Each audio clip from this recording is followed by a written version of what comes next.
प्रिय छात्रों, कल हमने सरफेस केमिस्ट्री में ये अध्ययन किया था कि अधिशोषण क्या है, अवशोषण क्या है, शोषण क्या है, अधिशोषण में अधिशोषक क्या होता है, अधिशोषित पदार्थ क्या होता है, परावजित अवस्था क्या होती है उसकी, और उसके बाद हीट ऑफ एडजॉर्प्शन क्या होता है।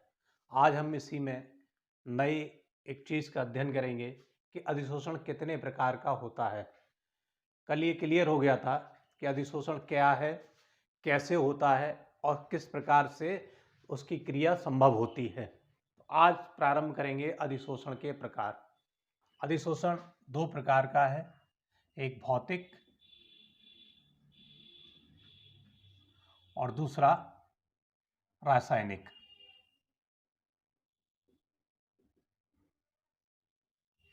दूसरा अधिशोषण है रासायनिक अधिशोषण।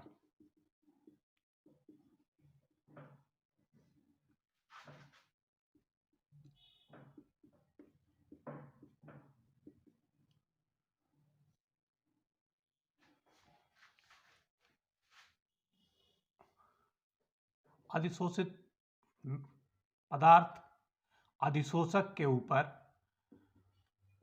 मान लीजिए ए जो है अधिशोषक पदार्थ है, इसकी सतह पर बी पदार्थ के कण, अणु कहिए या आयन कहिए या परमाणु कहिए, कण अधिशोषित होते हैं। तो इनके बीच अधिशोषित पदार्थ ए, अधिशोषक पदार्थ ए और अधिशोषित पदार्थ बी की सतह के बीच जो बंध उपस्थित होते हैं, उस बंध के आधार पर अधिशोषण को वर्गीकृत किया गया है। बंध यदि वान डेर वाल बल है तब ये भौतिक अधिशोषण कहलाएगा, और यदि बंध रासायनिक बंध बने हैं, केमिकल बॉन्ड्स फॉर्म हुए हैं, तब वो केमिकल बॉन्डिंग के कारण ये रासायनिक अधिशोषण कहलाएगा। तो पहले हम बात करेंगे भौतिक अधिशोषण की। भौतिक अधिशोषण में अधिशोषक और अधिशोषित के बीच वान डेर वाल बल्स लगे होते हैं।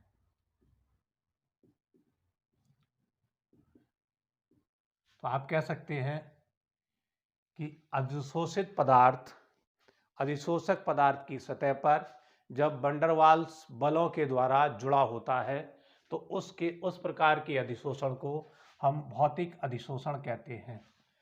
अब भौतिक अधिशोषण के लक्षण।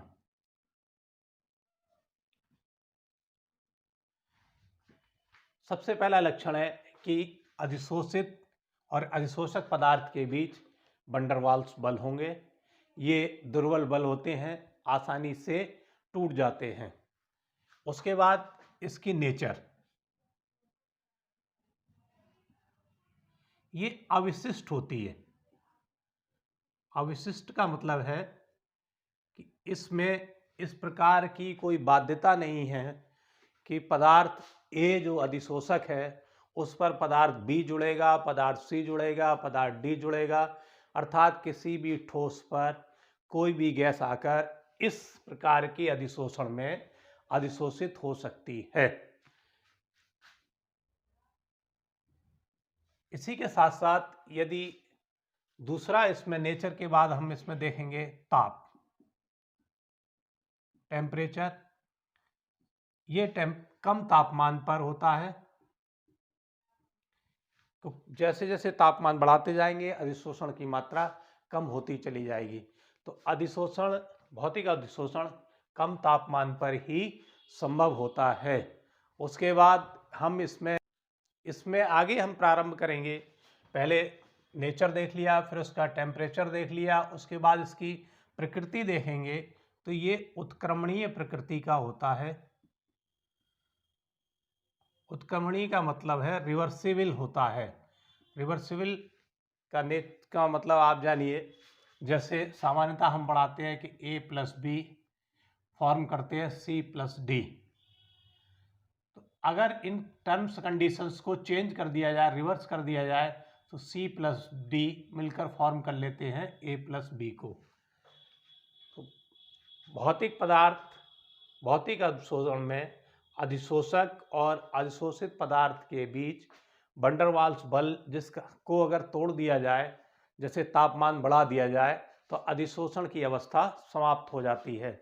इसलिए हम इसको कहते हैं कि ये उत्क्रमणीय प्रकृति का होता है। नंबर 4 देखेंगे, हीट ऑफ एडजॉर्प्शन।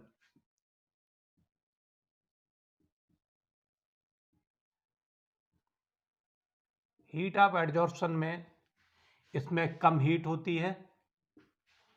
इसका मान लगभग 40 किलो कैलोरी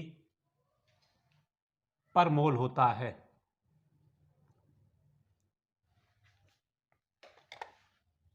दाब का प्रभाव, दाब बढ़ाने पर अधिशोषण की मात्रा बढ़ जाती है। तो इन मुख्य बिंदुओं के बाद अब आप रासायनिक अधिशोषण की बात कीजिए।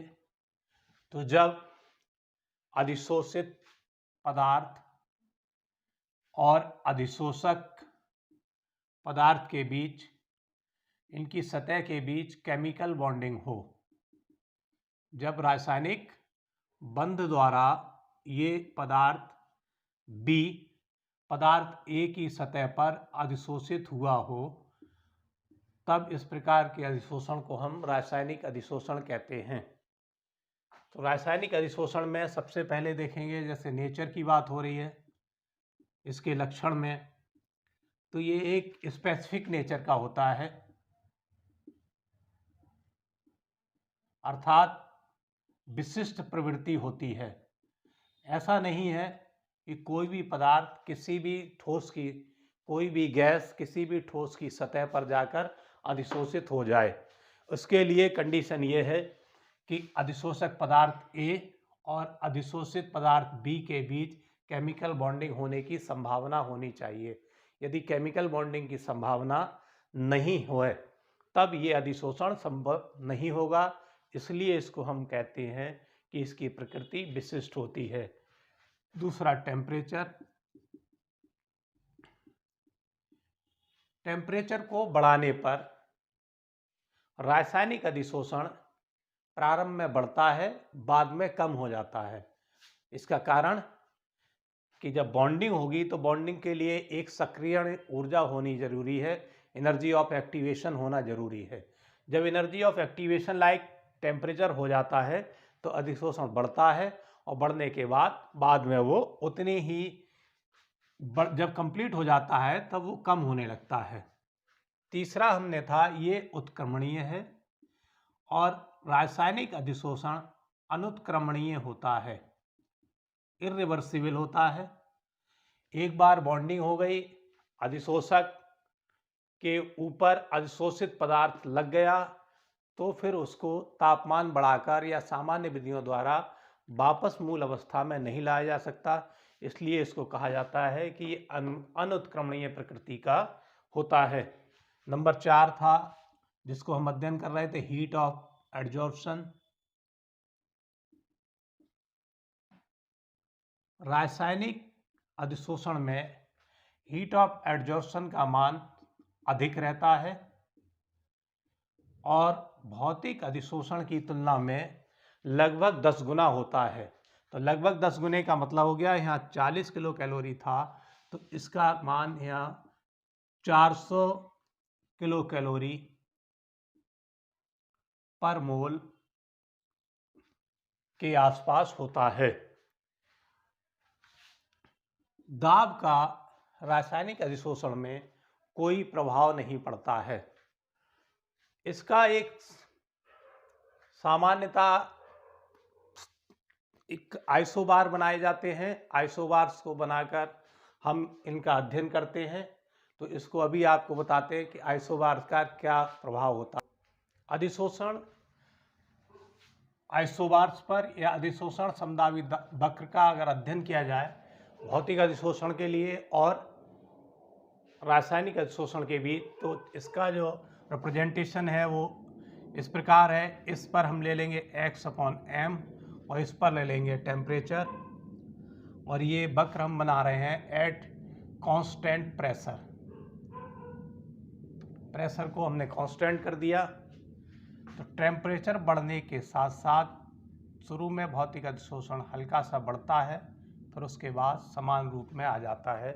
तो यहाँ x अधिशोषित पदार्थ का द्रव्यमान है, m अधिशोषक पदार्थ का द्रव्यमान है और टेम्परेचर है। तो भौतिक अधिशोषण के लिए इस प्रकार के आते हैं। यदि आप इसी वक्र को, समदापी वक्र को रासायनिक अधिशोषण के लिए देखें, x/m और टेम्परेचर के बीच एट कांस्टेंट प्रेशर, तो ये अधिशोषण प्रारंभ में बढ़ता है जब तक सक्रियण ऊर्जा का मान आए, उसके बाद इसका ग्राफ नीचे की ओर आ जाता है। x क्या है? अधिशोषित पदार्थ का द्रव्यमान है, m अधिशोषक पदार्थ की मात्रा है। तो x/m और टेम्परेचर के बीच जब हम प्लॉट करते हैं ग्राफ को, तो प्रारंभ में टेम्परेचर बढ़ने के साथ साथ रासायनिक अधिशोषण बढ़ता है, उसके पश्चात वो एक सामान्य स्थिति में आ जाता है, कम होने लगता है, क्योंकि वहाँ उसको सक्रियण ऊर्जा की आवश्यकता होती है। अब इसमें ही हम दूसरे टॉपिक्स का अध्ययन करेंगे कि ये हमने अध्ययन किया कांस्टेंट प्रेशर पर। अगर टेम्परेचर कांस्टेंट कर दिया जाए तो x/m और कांस्टेंट टेम्परेचर पर x/m और प्रेशर के बीच दाब बनाए जाए तो उन आइसोथर्म कहते हैं। आइसोथर्म का अध्ययन अब हम आइसोथर्म का अध्ययन करेंगे। Adsorption isotherm. एडजॉर्प्शन आइसोथर्म में अधिशोषित पदार्थ की मात्रा के साथ अधिशोषक पदार्थ की मात्रा और दाब के बीच अध्ययन किया जाता है। अर्थात अधिशोषक पदार्थ की एक निश्चित मात्रा के साथ अधिशोषित पदार्थ की मात्रा तथा अधिशोषित पदार्थ के दाब का, साम्य दाब का या साम्य सांद्रण का अध्ययन करने को हम अधिशोषण समतापी कहते हैं। अधिशोषण समतापी के लिए दो प्रकार की सिद्धांत हमारे पास उपलब्ध हैं। एक सिद्धांत फ्रेंडलिक सिद्धांत है और एक लैंगम्यूर थ्योरी है। तो फ्रेंडलिक थ्योरी, फ्रेंडलिक आइसोथर्म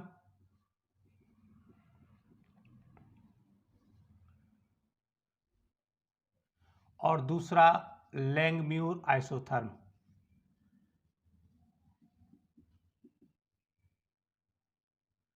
पहले हम फ्रेंडलिक आइसोथर्म की बात करेंगे। फ्रेंडलिक आइसोथर्म में उन्होंने बताया कि x/m समानुपाती होता है साम्य दाब p की घात के। जब हम समानुपात का चिन्ह हटाते हैं तो इसकी जगह एक कांस्टेंट आ जाता है।